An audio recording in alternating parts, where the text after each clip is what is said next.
Welcome to the Microsoft Dynamics AX 2012 R2 Services, Industry, and Global Address Book New Features course presented by Tom Bronca. This course will cover the new features in Microsoft Dynamics AX 2012 R2, so knowledge of previous versions of Microsoft Dynamics AX is a prerequisite. This course was built on beta versions of Microsoft Dynamics AX 2012 R2, so there may be some slight differences in the release product. Now let me introduce Tom Bronca. Welcome everybody. This is the session called Microsoft Dynamics AX 2012 R2 Service Industries New Features. My name is Tom Bronca and I am a Senior Support Engineer. I'm based out of Fargo, North Dakota, and I've been supporting AX for a little over 5 years now. So today we're going to be talking about some of the new features to the project module with the Service Industries add-in as of our release 2. So the release that we're going to be looking at today is a pre-release of the R2 version, and we actually have a couple different versions of the pre-release, but this is the first release. So most of the new features are there, so we're just going to give you an overview of what we have. All right, with that, let's begin. Okay, so our first slide here is called Scheduling Enhancements. So we have a project-specific scheduling mechanism that's with the service add-in, and with the release 2 we actually did quite a bit of changes with this. So to hit the first bullet point, there's a new look and feel. A completely different form, has a couple different buttons, but you get the same gist of our old form, but a lot better performing, and it just looks and feels a lot better than it did in the past. And I guess that first bullet, that kind of encompasses a lot of the functionality that we did to this form. So that's why you only see 4 bullets here. I guess the second bullet here is the cross-company scheduling. So with our feature pack 1 that we released a while back, you got the functionality to perform intercompany timesheets. So now on top of the intercompany timesheets, you can actually schedule cross-company, so intercompany scheduling. So that's some functionality that's coming out with our release 2. So there's another nice little feature. So once you actually schedule something, now you can build your timesheet off the scheduled hours that you have. And then we introduced some new functionality into our reports to actually do some cross-company reports. So you're not only reporting off who you scheduled in the company that you scheduled from, but you can look at workers from other companies that lent their time to your company. All right, so with that being said, let's actually dive into the product and take a look. Okay, so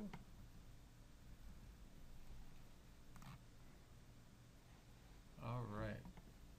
Oops, I need to be in my image there. All right. So here is the release 2 candidate. If we go look at the build here, this is the pre-release. And this is the nice thing about this is all the code is hosted in the sys layer, so you're not going to have any FPKs or anything like that. So it's a huge advancement for AX. But let's take a look at our scheduling. So if I'm in the project management and accounting module here, and I'm going to go to Common Projects, All Projects. All right, I set up some data ahead of time here, and I created a parking lot project. And from within this parking lot project, if I select on the planning or the plan tab here, we can actually schedule via the work breakdown structure. You could do this previously, but there's a little bit of different look and feel. So let's go look at our work breakdown structure real quick. All right, so you can see I have a pretty basic work breakdown structure. It's got a few top-level nodes, but within this planning node, I have quite a few different activities.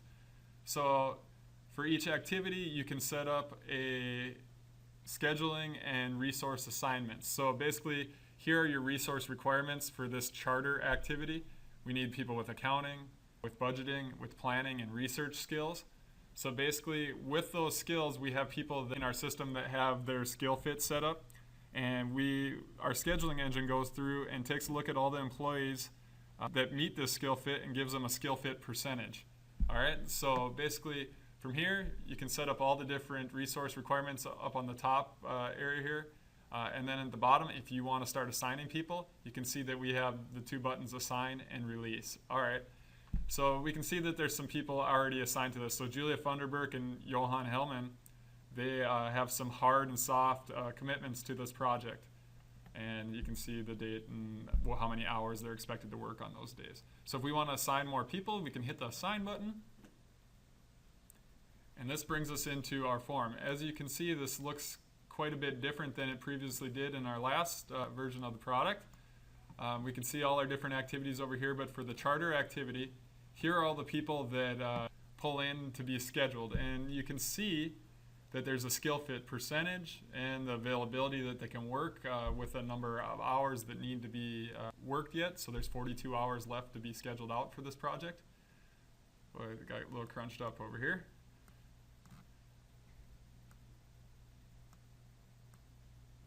All right, so basically we can see these people. So let's say that I want to schedule Tyler Nelson here. We can see that he's 100% available. His skill fit is 100%, so he meets all those different requirements. If you actually want to take a look at Tyler Nelson and see what skills he specifically has, you can hit this resource competencies button. And you can see that he just has those 4 skills right here. He has accounting, budgeting, planning, and research skills. If you actually set up your project to require other things like project experience, certifications, you can take a look at all those different things too. All right, so he's 100% skill fit, and he's $50 an hour. All right, so if we actually wanted to assign him, we could go over to this form on the right, and we could basically say on Thursday, sure, we're gonna have Tyler work 8 hours for us, because you can see he's only available 8 hours. If I expand that out a little bit, available capacity in hours, he's available 8 hours on 8/2. So we'll say he can work 8 hours there, and we'll just keep it simple and do 4 hours here. So if I actually want to hard book him or soft book him, I sure could. I just hit the assign button and say hours entries to hard. So once I do that, great, he is scheduled. Now we can see he has the actual checkbox over here. And if you want to see people's assignment details, so for instance, like Johan, let's just pretend that he's not 100% available for this project. You can check out what's going on with him, like what he's assigned to, by hitting this assignment details button. Actually brings you into a inquiry, and you can see that Johan, he's got 2 commitments right now on 8/2 and 8/3 towards this project for 8 and 6 hours, and here's the actual activities he's working on. He's working on a charter activity and the resource plan for the parking lot right now.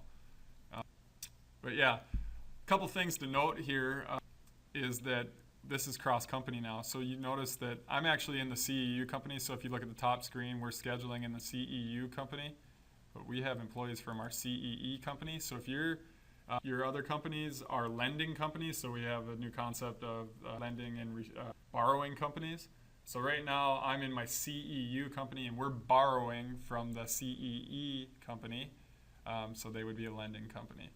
But yeah, if you have intercompany set up for timesheets, you should be seeing your employees in this form. So you can actually schedule too. So if we expand out this research criteria, you can see the criteria that's needed for this activity charter. And if you want to edit from here, you definitely can. But the one thing I wanted to point out is that there's a checkbox that says search for workers hired by current legal entity. So if I check that checkbox and hit search, it basically filters out all our workers from a different company. So now we're only seeing CEU. But if you want to schedule anybody from any company that has intercompany set up for the CEU company, sure do that. All right. So basically, that's just this form, the assigned resources form from the activity level. If we go ahead and close that out, and now we're back at the work breakdown structure, you can see all the different people on here. So you can see the 8 and the 4 hours that I assigned to Tyler Nelson. If we go back in and assign, and we take a look at Tyler, and we hit that assign details, he's got all these different hours on us. There's the 8 and the 4, and then there's another one here for something else, for a scope. He's helping out with the scoping of the parking lot.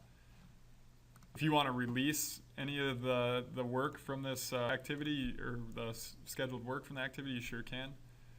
The cool thing about this now, if we actually go look at the project from a top level overview here. So I'm just going to go back to my all projects form, or all projects list page here, and double click on the parking lot. We have a new tab. So in the past version, there was 2 tabs for scheduling. There was one where you set up the requirements, the other one where you set up like the length of the project and all that kind of stuff. But now we just have one tab, scheduling and resource assignments. And this is kind of a one-stop shop here. You can actually see all the different people assigned to this project. and what their soft book time is and what their hard book time is. So you can see the total effort in hours for this entire project, meaning all the activities on this project require 300 hours of effort. One thing to note with this efficiency or the effort that's in the 300 hours, to get it to reduce down, you actually have to hard book something. So soft booking doesn't actually reduce the effort anymore. So in the past version it did, this version it doesn't. Soft book is just like a tentative thing and it doesn't reduce the amount of effort. Hard booking is the only way to do that. Again, you can take a look at all the assignment details from here. If you want to release somebody from this project, you sure could. You could just select them and hit release. There you go. Brandon just got released from this project, so he's no longer working on it. And if you want to assign people to the different activities, you sure can directly from here. See, it brings us right back to our work breakdown structure. And now we are actually in where we previously were, where we can actually come in here and hit assign resources now and go in and assign people to this activity if we wanted to. Okay. One other thing that we added, so if you look on the way right of the screen, there's a new fact box too that shows the remaining effort on this project. So there's 242 hours left, and we have 58 hours hard booked to this project. So, like I said earlier, this is the first release of our pre-release, and there's actually a second one. And one feature that I know that's in there. So if you actually go to the assign button, when you go to schedule one of these activities, get you to the right tab, there's another button here now. So there's going to be manual assign and auto assign. The auto assign button will just, you hit auto assign and it's going to pull in the people that have the time available and the best skill fit to this activity. Just automatically assign them to work on that. Manual assign is like what you just saw me go through. You go in, you'll pick the people that you want to work. But if you want the one-stop shop and make it real quick, just hit auto assign and it should just auto assign people. All right, so that's scheduling at an activity level. That's just kind of a high overview. If you actually want to schedule at a project level too, not at a work breakdown structure or activity level, you can do that. Let me just create a new project here. Or maybe I'll just go to this one. Hopefully this one will work right here, the music department edition. If I go to scheduling and resource assignment, I got this one. I'll just create a new project quick. And I'll just call it scheduling.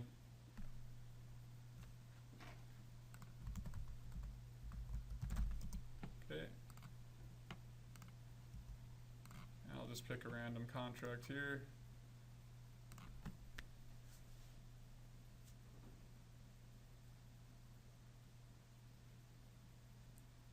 All right. So with this project now, if we wanted to set up how long it's actually what the effort required on this, just at a project level, we sure can. So we can say it's based on this finished calendar. So this is just an 8-hour workday. So any employee that's on an 8-hour workday should pull into there. And we can say that this project in general, this is going to be a 2-week project, 14-day project, and we're expecting 20 hours worth of work a day, so 280 total hours. All right. So the one thing that you'll notice that we don't have anymore is somewhere where you can put like what the skills that we want people to have just to work on this project. So that's by design.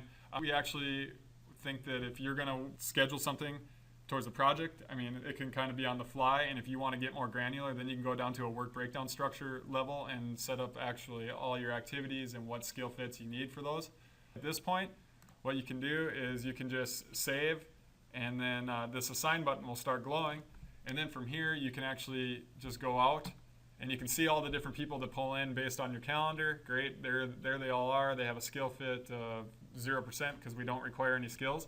If you want to manually add some skills in there, you sure can. You could say, well, we need people that have accounting knowledge to work on this project. Just hit save here and do a quick search. Now you can see that here we go. We got 6 different people. If you want to assign Cassie Hicks to this project, you can do one of these, give her the full worker capacity, hit OK. Boom, there it just assigned her to all those right there. So now she has 0 availability because she just got scheduled in full. And if I go back out to my project, I'll just close out of this form. There's Cassie. She's got 112 hours booked to this project now. And you can see the remaining effort's 168 if we look over at the fact box. So that's just the way that you can schedule the top level project. It's more of a manual on the fly type scheduling rather than a planned out one like we were seeing with the work breakdown structure. Okay. All right. So that's really what I had to show you so far with our scheduling, where we're at pre-release. So if I go back to my slideshow here, let's see if I can get to it. There it is. We'll go to the next slide. And the next thing that we changed, we made some pretty big enhancements to our invoicing, which are really nice to see here. Let's just run through these bullets quick. We have a brand new list page. This is awesome to see. It's a standardized list page where you can do a lot of different things, but it's just a good place to get a good overview of all your different invoice proposals out there. New invoice processing form. So if you guys are familiar with the service industries, there's an invoice processing form, and yeah, with the service industries model, it's not called the invoice processing form, but it has pretty much the same look and feel, but it's been juiced up a little bit here. We have 2 bullets under that invoice processing form. There's specific funding source billing, so you can actually pick what funding source that you want to create an invoice for now if you have multiple funding sources on your contract, and you can reconcile your advances. So if you did any customer advances, yeah, you can apply those towards your invoice from there. Invoice proposal. So with the services add-in, previously you were required to use workflow, and then without the services add-in, you didn't have workflow. So now you have both options. You can use workflow, and you don't have to use it anymore. And then actually from your invoice proposal, you can add lines on the fly, which is a nice addition to the R2 release here. So now you can do a scheduled invoice proposal creation. So basically you can have invoice proposals created in batch, which is something that we've been looking for a while, and that's nice to see. And we added print management functionality we extended it a little more into the project module. So that's a nice feature that we added to. So let's jump in here and take a look and see what we got. So I'll show you. Okay. Close out quick, get into AX. All right. So if I go back to my parking lot project, and let's just book some hours towards that project. And this is probably something that I should have mentioned with our scheduling. And actually, I'll just show you this real quick because I forgot this with the scheduling. But if you actually want to load in your scheduled hours to a timesheet, so it just prevents a lot of repetitive entry in the timesheet form, you can actually go to a timesheet. So I'm just going to go to the home module, the area page, and go to all timesheets real quick. And you can do this from Enterprise Portal too, but I'm just going to stay within the client here. And I'll create a new timesheet. All right, so we can see Tyler Nelson here. That's who my user relation is assigned to. And basically, for this week, I do a weekly timesheet. You can set timesheets up however you want. Hopefully, I have some time scheduled to this week. If not, I know last week I do, so I can do a copy from. And I'll just say from my assigned activities. So this basically means your scheduled activities. If I do that. So I have one. It looks like I have one. If I went back a week, you would have saw those ones that I saw, but it just brings in anything, any project, activity, category combination that you have, it brings it in. It doesn't populate the hours for you because it lets you do that. It makes you manually put in the hours, but it just pulls in all the different lines. So if I remove this, and I'll go ahead and close out and create a new timesheet for last week. I'll just pick last week. And we'll just say copy from assigned activities. I see charter. Anyways, if I had a couple different activities, because you remember I was working with that charter activity on my parking lot, there it is, great. If I had multiple activities, it would have brought in multiple lines. So I'm going to put one more on there so you guys can see dual entry, so it doesn't look like it just put in one. Alright, we'll go back up here, go find my parking lot. Here it is. I'll go over to the planning and hit the work breakdown structure. And I have a couple other activities under here. Let's say that I'm going to do some resource planning. And I'll go to the schedule and assignment. And we can see Johan's already working on this, but I'm going to assign some more hours to it, or assign somebody else, and we'll find Tyler Nelson. He doesn't have a skill fit for it, and he doesn't have the full availability, but he can work some hours on it, so we'll have him work some hours on it. And he's not available on Thursday, but on Friday, let's say he's going to work 2 hours there, 8 hours there, and we'll say we hard assign those hours. Okay. So we'll close out of that, go back into the timesheet, go back to home area page, and then to my timesheets. And I'll just create a new timesheet. Probably should do this.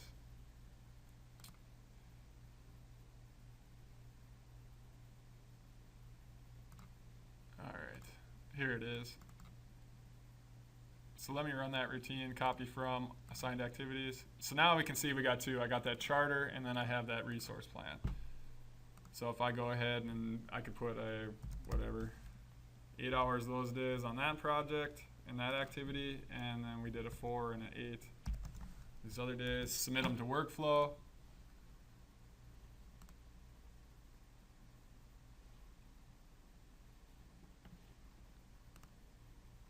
And I'm going to go ahead and fire up a tutorial processor to push through my workflow work items a little quicker here. And for those of you who aren't familiar with this, it's under Forms, and hit U to bring you down a unit of measure, and 2 up is the tutorial workflow processor. And if I start this baby up, it will push through my work items quicker, and I believe I'm going to be the person approving these two because I just have them reassigning to myself. And once I approve this timesheet, then you'll see what happens. It actually doesn't do what it used to do. In the past, it used to actually go to a journal, and then the journal could be automatically posted, etc. Now it actually goes to a different form called the unposted timesheet form, and you can go in there and approve all your different timesheets. So we just have to wait on this.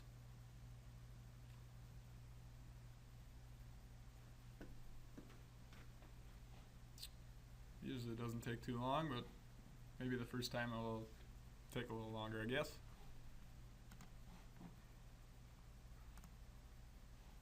All right, so we can see that one record in queue, and once it actually assigns to somebody, that one will go down to a 0.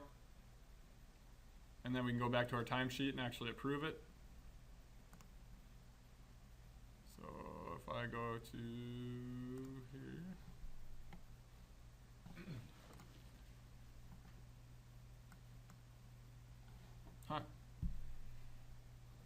sorry about this, bear with me. Okay, so once we submitted that to workflow, once workflow processes, we should actually see a record in here to be approved. So you can see right now our status is in review. If I double click on that, I know it got assigned back to me, so I'm going to be the one approving. You can go to a couple different areas to approve the document, but I just went back into the timesheet and I can hit Actions Approve. So once I approve this thing, we'll be sending another record into the workflow processor here. So what happens is this time when workflow actually processes it, it actually goes to home and then common timesheets, and then it goes into this unposted timesheet area or list page.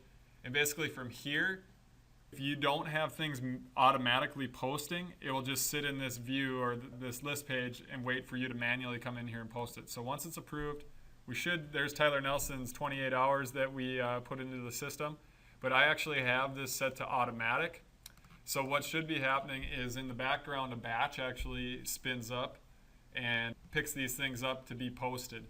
So we'd just be waiting on the batch. If you don't want to wait on the batch, that's fine. You can just select this and hit post selected, and then that batch just won't find anything. That's completely fine. But other than that, you can just keep hitting F5 until that batch runs. But we'll just post it.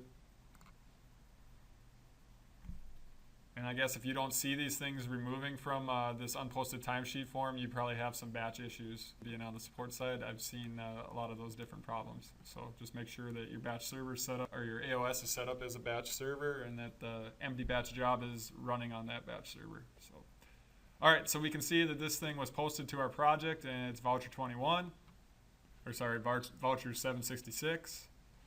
So we can go back and look at our project. So now this finally brings me to my invoicing stage. If we want to actually invoice those hours to the customer, I'll just go to my parking lot project here, and if we go to the Manage tab and go to the posted transactions, see our 28 hours, probably not in its completed form as we want. There's going to be broken up, so we can see 16, 24, 28, and these two right here I put in at another point.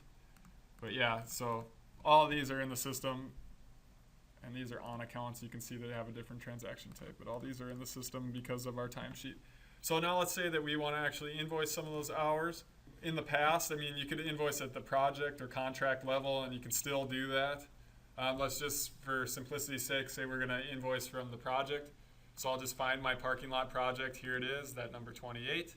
And you can do it from the same areas that you could in the prior version. But notice in this billing section, so I'm just on the Manage tab, billing section. With the services add-in or services model file, whatever you want to call it, there used to be a invoice processing button here. You don't see that anymore. And then there used to be an invoice proposal button. All you have right now to invoice off of is this project invoice proposals. And you can see when I hit this button, it brings me to a list page. So this is the one thing that I wanted to hit on, is that we actually have a new list page. And from this list page, you can do a lot of different things. You can create an invoice proposal. You can create an invoice proposal from a billing rule, and billing rule is a feature specific to the service industries. Yeah, posted sales tax, you can look at the totals. You can do a lot of the different things. If I go back to the project management and accounting area page and go to project invoices under the common area and then hit project invoice proposal, you can see all your different proposals now. And if you wanted to like look at one and actually take a look at like a print preview or post the invoice. Now notice that we don't have to use workflow here. You can post it directly, set up print management stuff. A lot of different options from here. But for ours, let's go back to our project here. Go grab number 28 or our parking lot, and we'll hit the manage and then project invoice proposals. So if I wanted to create a new invoice proposal, I sure could. I can hit this new invoice proposal. And now this is basically the new invoice processing form. So this is where you can actually specify what you want to invoice, all right? So in our case, we hit the invoice proposal button through the project, but it still just brings us to this form where we can create a new, or this list page where we can create a new invoice proposal. And you can do it based off the contract here. I don't remember what contract. I can go backtrack and find it, but I know our project number, so I'll come in here and I'll find our parking lot project. There it is. All right, so now we can see all the stuff that, all the hours and time, material, and expenses or whatever that haven't been invoiced yet. So there's all those, the 28 total hours, and if I want to invoice those, sure I can. All right. Yeah, just mark all those, and great, you can hit OK and go on your merry way. But you can notice down here, there's this area called reconciliation with customer advances. I actually put a prepayment on this project, and you can see that it was a $1,500 prepayment. And if I want to, I could apply this $1,500 towards the invoice. If I don't want to, I just unmark it. Else, if I want to split this up, so if I want to only apply 500, I could put 500 in here and hit OK, and then it would actually split this prepayment into two lines, and then I could just do that one. Sure, I'll put $500 of our prepayment towards this. A couple other things to note up top. You're not going to see it so much, and I can probably go revisit this here shortly, but you can pick what funding source. So if our contract has multiple funding sources, and we allocate the invoice 50-50, so 50% goes to funding source A and 50% goes to funding source B, we can say we only want to create this invoice proposal for the 50% that goes to funding source A. So that's a nice little feature that we threw into this. And then, yeah, you can filter things, start and end dates, what types of transactions you want, and this is pretty much all the standard stuff that we previously had. So, all right, so once I hit OK here, it's actually going to create the invoice proposal for us. All right, so in the service industries previously you had to use workflow. So you notice that I don't have workflow here. So this is where you would actually see the yellow bar up top, and great, there's none. All I have is this post button. So this is actually configured within a parameter setting. So if I go back to the project management and accounting module and go to the parameters, and then on the invoice hyperlink, there's enable processing invoice proposals in workflow. So I have it unchecked, so we're not using workflow. If you want it, check it. So now next time I go back to that invoice proposal, let's go take a look at it. I'll just go to the list page here. Find my hockey stadium. There it is. You can see right now workflow's active. Since workflow is active, I don't have a post button here. You can actually configure your workflow so you post through the workflow, or you can just have it as an approval, and then after it's approved, then you should be able to post through like a periodic routine or whatever you want to do there. But in our case, yeah, we could put it through workflow. I'm just going to go take workflow off just due to sake of time. And I will flip the parameter here. So I'm on the invoice hyperlink, and I will say no more workflow. Great. So now we go back to our invoice proposal. Hit F5. Great. No more workflow. Yeah, another nice little feature here is that if you remember Service Industries prior to R2, we didn't have this add lines button. So if you wanted to add a line, you actually had to cancel your invoice proposal and then run through the invoice processing form again and add all your lines that you forgot. But now you can actually hit this add line. Great. And yeah, hey, we forgot that deduction. You could grab that deduction and hit OK and add it right in there. Not going to do that, but you could. You get the idea. And then you can actually view all the details for each line too. So there's the view details button. And you can call an adjustment directly from here if you wanted to too. A lot of different things you can do, but it gives you a good view of the transaction and what status is in. You can see this is in a profit and loss ledger status. So if your accountants are interested in where they're sitting, if they're sitting in WIP or P&L or what, take a look there. You can also do that from the pending transaction form or posted transaction form. But yeah, let me see here. Okay. Yep. So we hit most of the things that I wanted to talk about. A couple quick features here. Now we actually have the capability of scheduling your invoice proposals. So from periodic invoices, create invoice proposal. You can come in here and now you have the batch capability for creating these.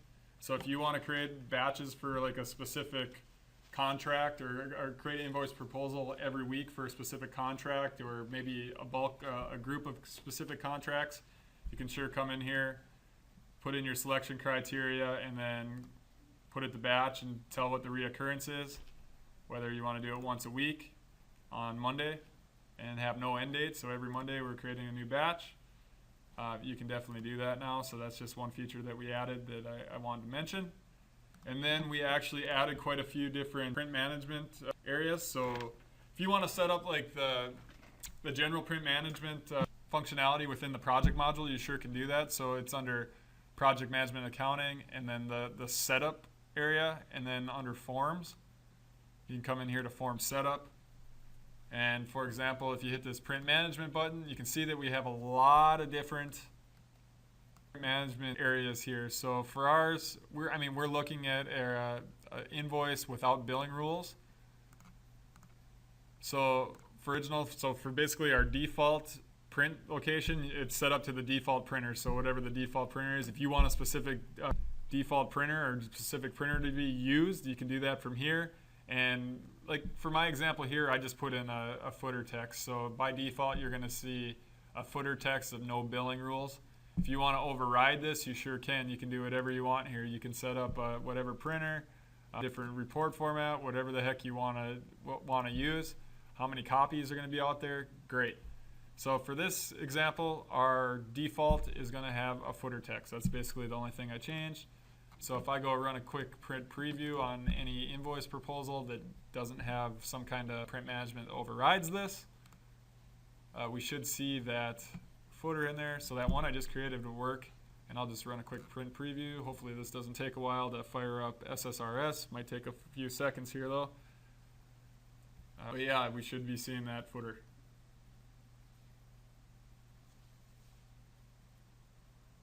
We'll just wait on that to fire up. There, it looks like it's trying to pull up. Yeah, and I'm on a virtual machine here, so yeah, sometimes with SSRS it takes a few seconds On my local machine, it goes real quick normally.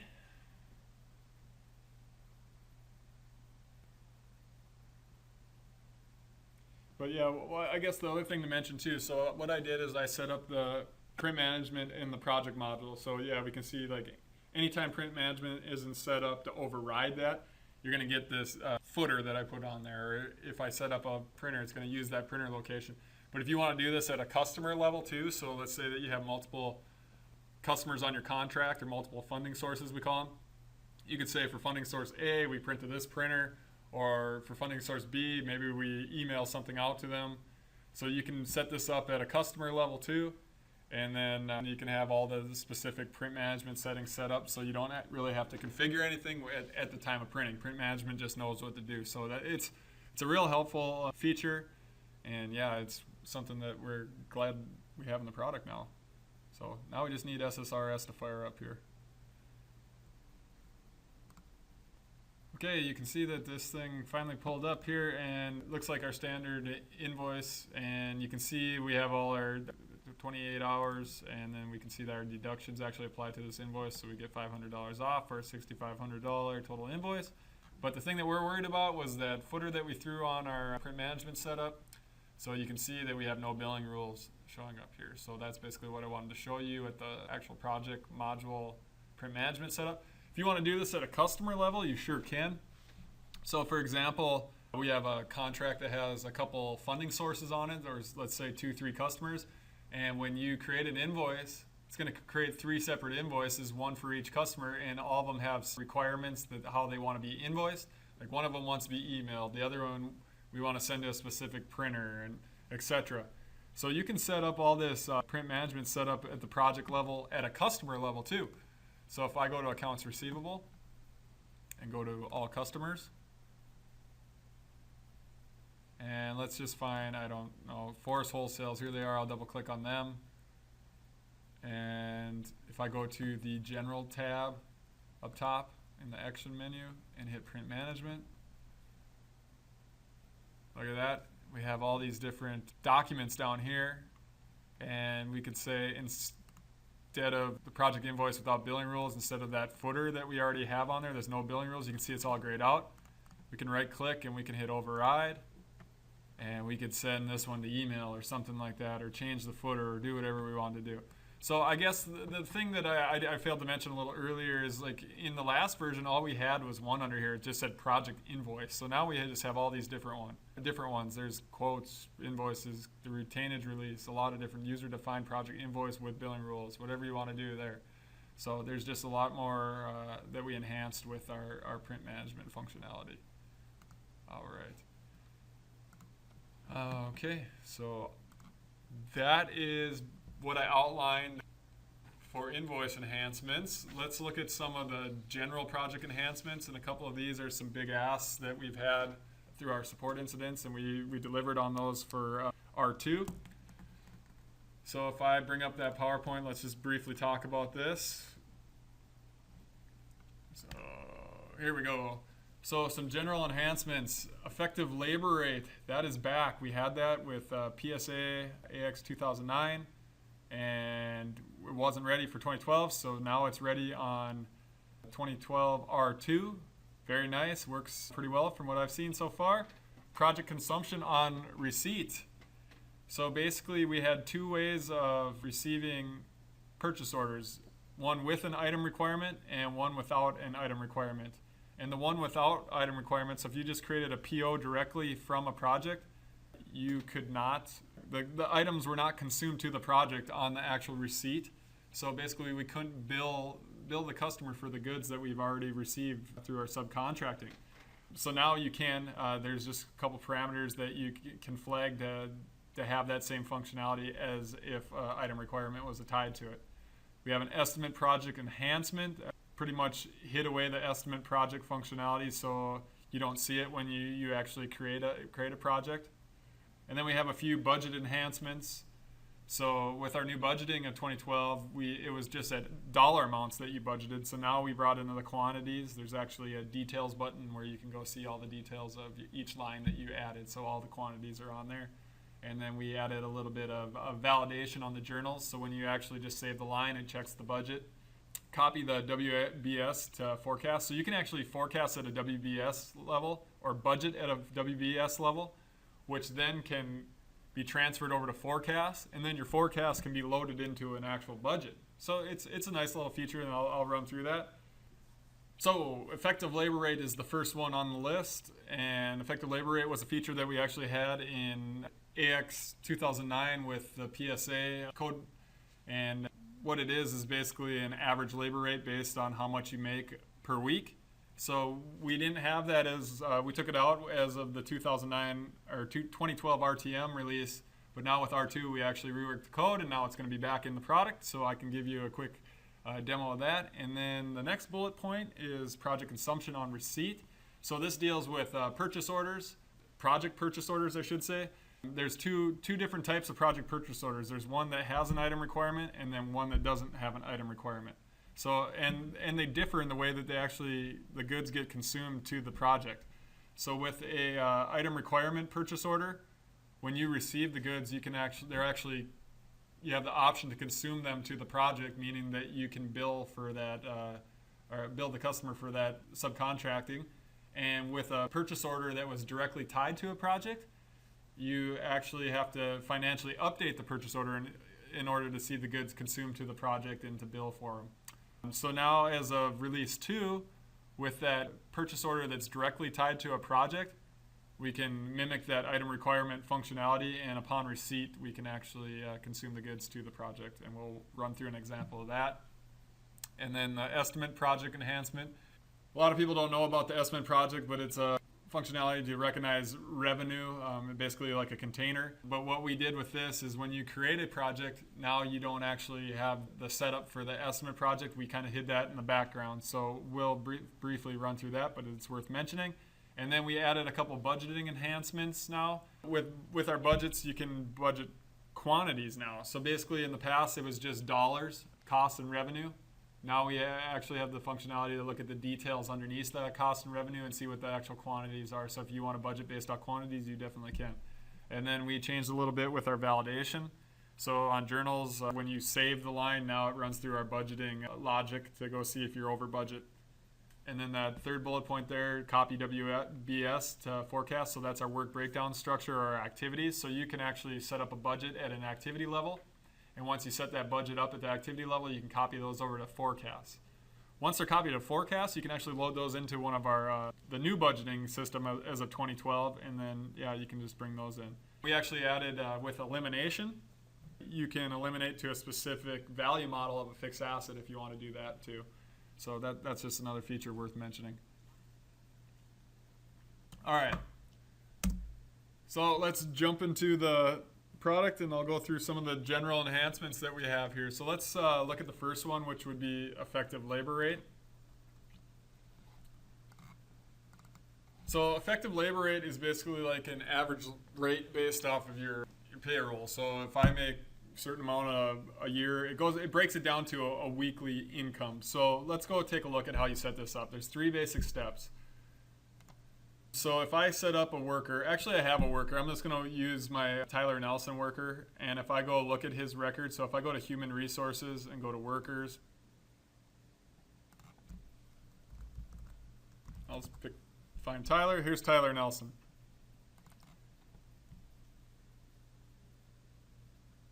All right, so the first thing you need to set up is a calendar. All right, and to set up a calendar on an employee, you go to the employment hyperlink on the left side here. And you can see that there's a calendar, 8-hour calendar. This is how it calculates how many hours a week Tyler should be working. So within here, this is an 8-hour calendar. So if I just click on here, take a look, here's 8 hours. If I look at the working times, it shows what days were open and closed. So closed on the weekends, open on the weekdays. And on the weekdays, he works 9 to 5. So 8 hours a day for a 40-hour week. All right? So that's the first thing that you need to assign as a calendar to your employee. After you have that, basically you can go to this project management tab in the action menu, and then in the project setup button, there's actually a checkbox for effective labor rate. So Tyler's already checked for effective labor rate. So this basically says that he's using his effective labor rate, and what you do now is that you can set up a cost price. So if I go to the cost price button here and we say cost price per hour.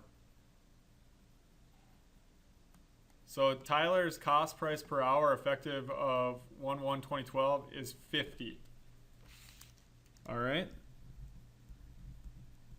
So 50 times 40 is a $2,000 a week salary is what Tyler's making. So $2,000 per week is what we expect the cost for Tyler to be.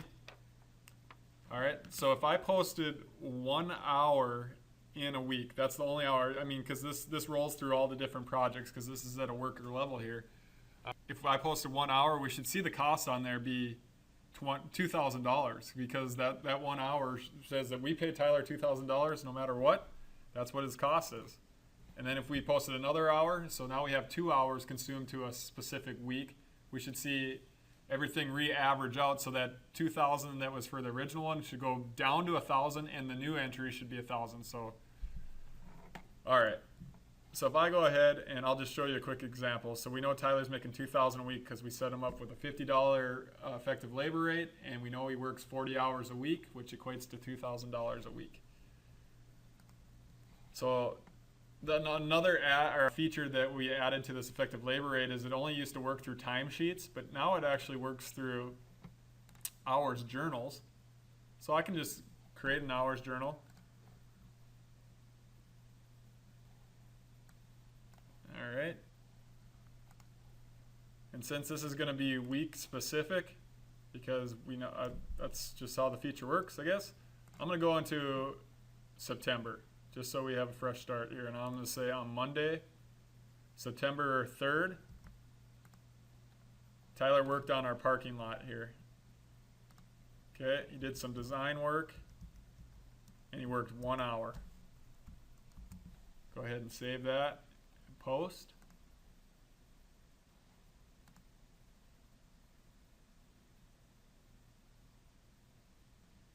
And if I look at the general tab here, probably should know. So this came in as a zero cost price, and this is grayed out if you can't tell on your side. You can't change this. He's an effective labor rate employee, and we set up all his labor rate. So now if we go back and look at this project, so I'll just view details on this project, and I'll zoom me right to that project. And I hit the Manage tab here, and I go look at the posted transactions. All right, I'm going to change the start and end dates. I'll just say on 9/1 is the first date I want to see here. Here it is. So here's our hours on 9/3, posted 1 hour. It had a sales amount. I had that set up in the system of $250 for that 1 hour. But the cost is $2,000, which is pretty outstanding. Now, if I basically posted another hour, we would see all these amounts recalculate for that week. So it has to be within that same week. So I'll post some more hours on 9/4, and we'll say, let's go up to 4 hours. So we should see this revalue to 500, and our new, if I post 3 more hours, our 3 hours should be at $500 an hour too, because 4 hours divided by 2,000 would be $500 an hour. So we should see, I guess, $1,500 voucher because it would be 3 hours, the next one I'm going to post. All right, so if I go and grab another hours journal quick and go ahead and post some hours here, and I'll say on 9/4 this time. Doesn't matter what project, but I'll just pick our parking lot again. Say 3 hours on 9/4. And I'll go and look at that general tab just so you can see and notice how it's grayed out. Can't touch it. This I can adjust all day. I can say this is 1250, whatever the heck it is, or whatever the heck I want to put in there, I can. So I'll go ahead and hit post.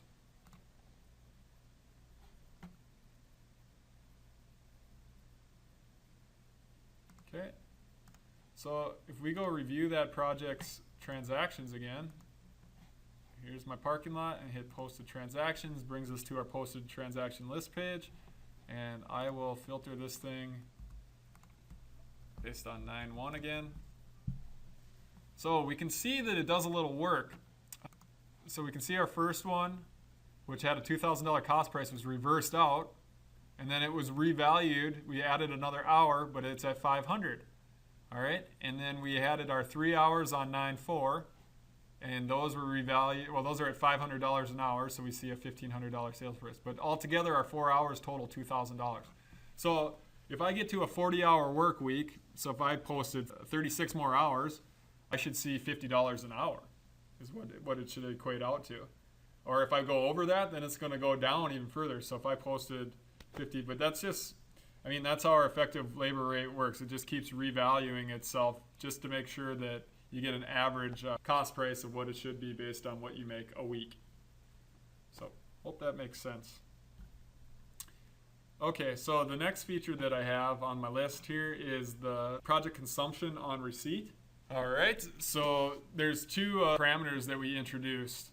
So if I go to project management and accounting, setup, and then the project management and accounting parameters. Right on the general tab here, we have project purchase orders. So we have two of them, and they're a little misleading on what their labels are. So create item requirement and item consumption. All right, so if you want to consume upon receipt with a purchase order, this one's mandatory, the create item requirement. Because what it does is it creates that item requirement in the background, and then you'll get the option to consume upon the receipt of the goods. So that one you need to have if you want to use this functionality. If you don't, it's just like it was in the past versions. If you don't want any information to come up and you just want it to auto-consume every time you receive something, you would flag this. You won't get any warnings, you won't get anything, it just happens. So I'm going to show you one with and one without it checked. So without it checked, here's what happens. So we'll just create a new project.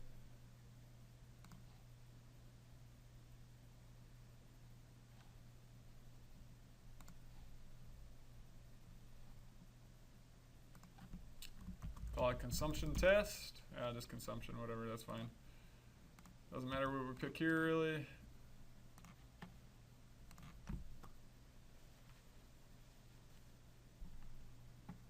Okay. So if I go to the Manage tab and go to Item Tasks and create a purchase order. So in the past, we would have to invoice this purchase order in order to see it consumed to the project. And only when it's consumed to the project can we actually bill the customer for that item. So I'll just pick any vendor account. I'll hit OK. Okay, so now a purchase order should be coming up here shortly. So here it is. And I will just add one line to the purchase order. I think 1507 is a good item. There we go. So we got a quantity of 20 in here. Great. Everything looks pretty good. So I will save this. So once I save this, since I had that checkbox checked, we'll notice if I go to the General tab,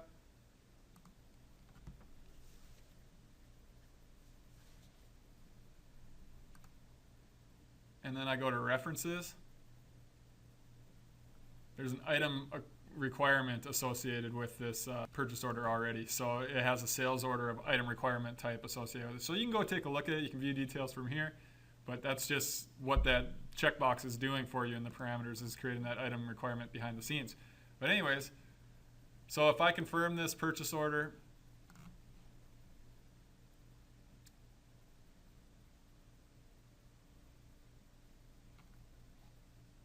okay, and then after the confirmation, if I go ahead and receive it,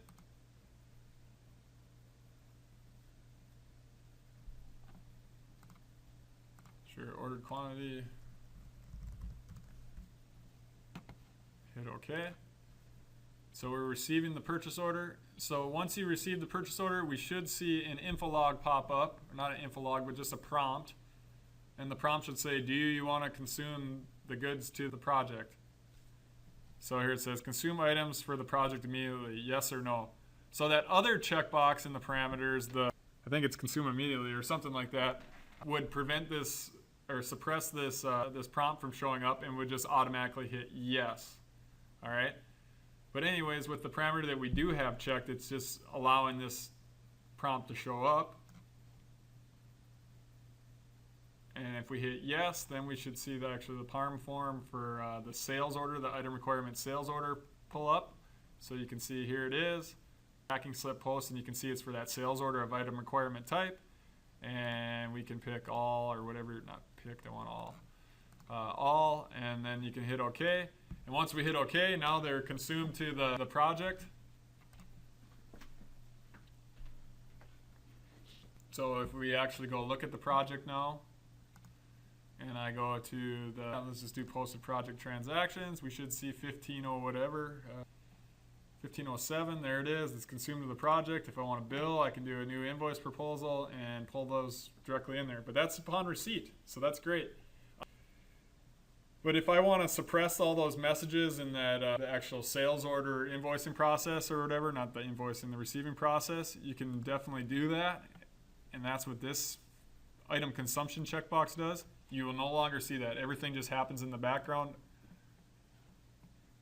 And this, I guess if it was me, I'd probably do that unless you have some kind of business requirement for it. So if I go to my project and I do the same thing, item task, purchase order,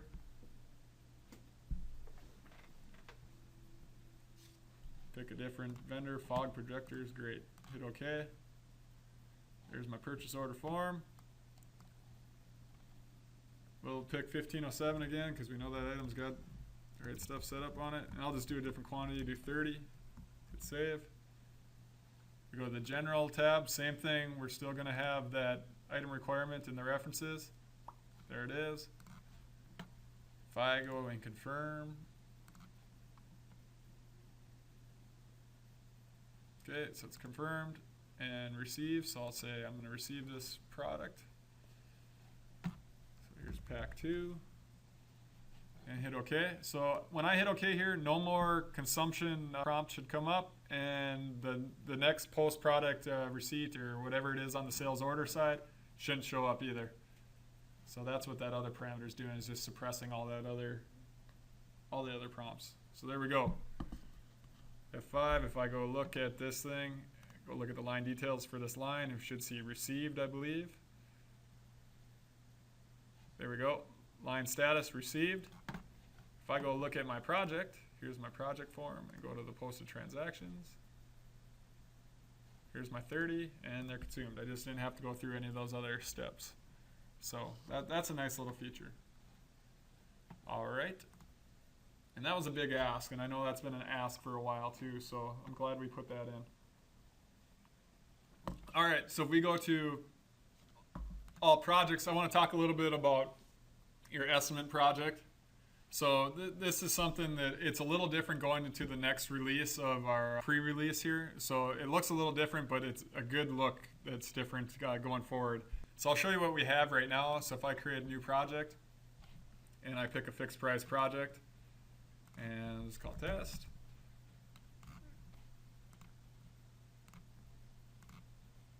Pick contract, great. So notice it's new estimate projects already checked here. And in the past, you'd have 2 other options down here. They're no longer there.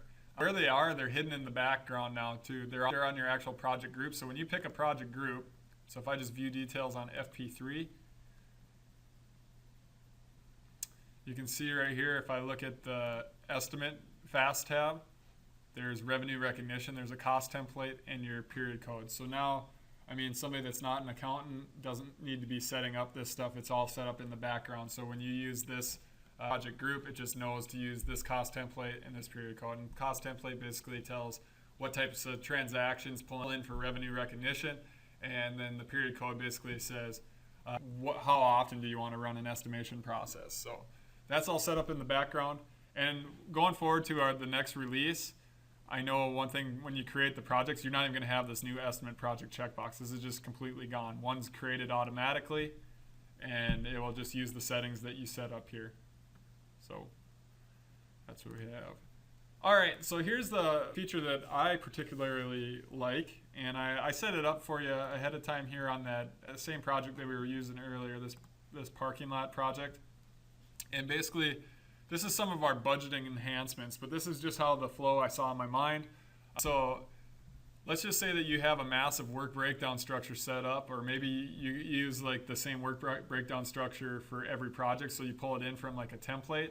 So we copy our template, this is what it pulls in, and now we budget everything out, estimated cost and revenue, that's what this tab is used for, and this was available as of the last release with the services industries. You could estimate cost and revenue per category, just like we're seeing here. So I'm saying for my charter, we have some hours, we're expecting 70 hours worth of design work at $100 sales price and a $45 cost price, great, and expenses. So you can estimate everything out at the activity level. That's basically what you can do here. Well, we added this new button in, and this actually replaced, this used to be assign resources right here, but now it's transfer forecast. So you can pick this transfer forecast button, and it shows all those forecasted amount or those budgeted amounts that you did at the activity level. And you can say, all right, great. I'm going to grab all these guys, and I'm going to transfer them to a specific forecast model. We don't care which one. We'll just pick this P2008. We'll say this is our 2008 budget. Let's go back in time. And some are hours, some are expenses, some are items, some are fees, whatever the heck you want to set up on those activities. Great. So now you can see on this plan tab that I'm on for my parking lot, we have a forecast section. You can go take a look. So if I go to the hour forecast, here they are. They're all in there. They dumped them all in there. They got the quantities, 70, 40, 190, 10. If I go look at my expenses that we forecasted out, great, they're all there too. And they have a quantity, they have the cost price, they have the sales price. Well, here's the added functionality that we put into the system. So now we want to pull these into our official budget here. So first of all, let's turn on budgeting for this project. I don't know if I have it on or off, but if I go to the budget and forecast tab, hit edit here, I'll say, yeah, we're using budgeting control, great. And we're gonna budget revenues and costs, and we're not gonna allow overruns. So you can't go over your budget, great. So I'll go back to my planning tab and I'll say, I'm gonna create my budget now. So that fast tab said you're using budgeting, now we gotta create our budget, and we can create our budget based off of our forecast, right? So here's our forecast, and if I pick that P2008 here and hit load values, I don't know why that's screwed up top, so sorry about that. But anyways, it's just gonna pull in all those values, but notice this looks just like it did in the past version where you only see amounts, right? It pulled in all the different ones, hours and expenses, I'll sort them by type here. If I could, nope, guess I can't. But yeah, it only pulls them in, but we added this details button here. So if I go look at this hours design work, I got details. And I can see there's a quantity of 70 at a cost price of 45. That's where our cost is coming from. If I want to change the quantity, I sure can. I could say 80, then it would bump it up to 3,600, hit close. Look at that, it just updates that.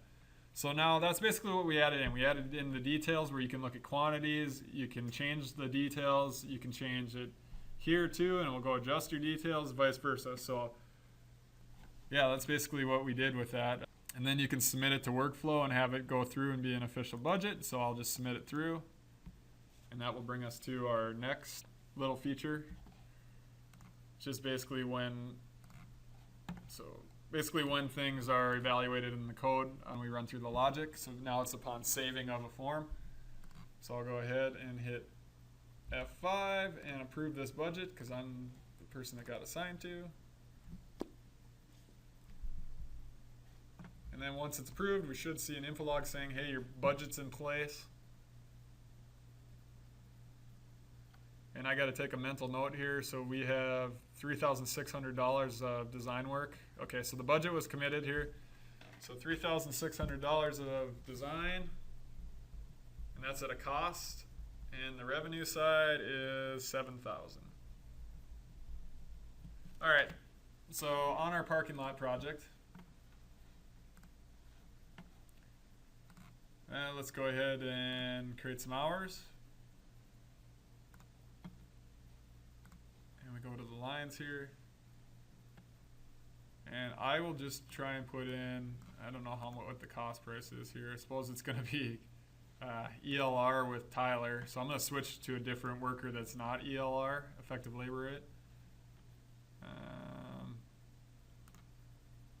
Try Patrick Short. Don't know who he is, but we'll grab him, and we can see that it's $45 cost price. Hopefully he's not flagged for ELR. And I got to get over 3,600, so that shouldn't be too hard. So if I save now,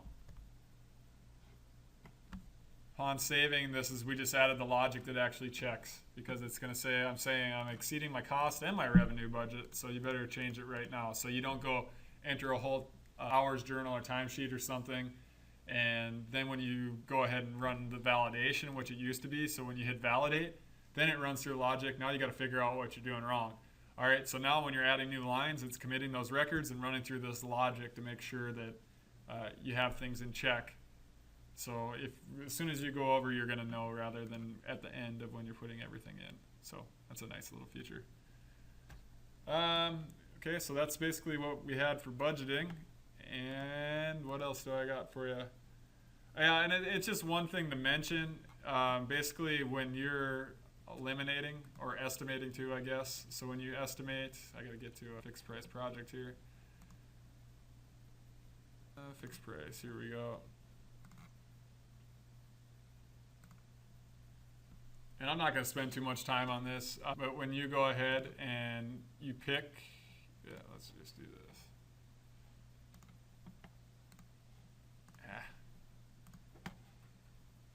I got to have one that I worked with here that I can show you real quick.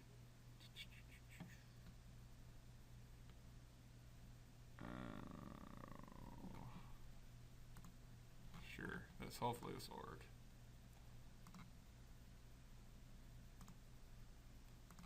Well, this thing doesn't have any, not personalized. All right. Anyways, what I was going to try and show you is here. Well, that kind of stinks. Okay, but here when you pick I guess it's an investment project. That's why I'm having problems here. Why do I think it's a fixed price? Come on, investment project. Where are you? Here we go. So here's an investment project. Right. So when we go and look at the general tab, so if I actually run like an estimation to reclassify your WIP or whatever stage you're in your project, you can say what you're going to eliminate to. So where does all that cost go to? Does it go to a ledger account? Does it go to another project? Or does it go to a fixed asset? Normally what I see is a fixed asset. And basically in the past, you could say what the fixed asset number, and then basically the value models that were associated with that fixed asset, they were just hit. All right. Now you can specify a specific value model. So we just added in this value model field, and then when you eliminate, it's just going to hit that specific value model. And I guess if you have derived value models, it's going to hit those too. That's basically the functionality that I wanted to show you that we added in.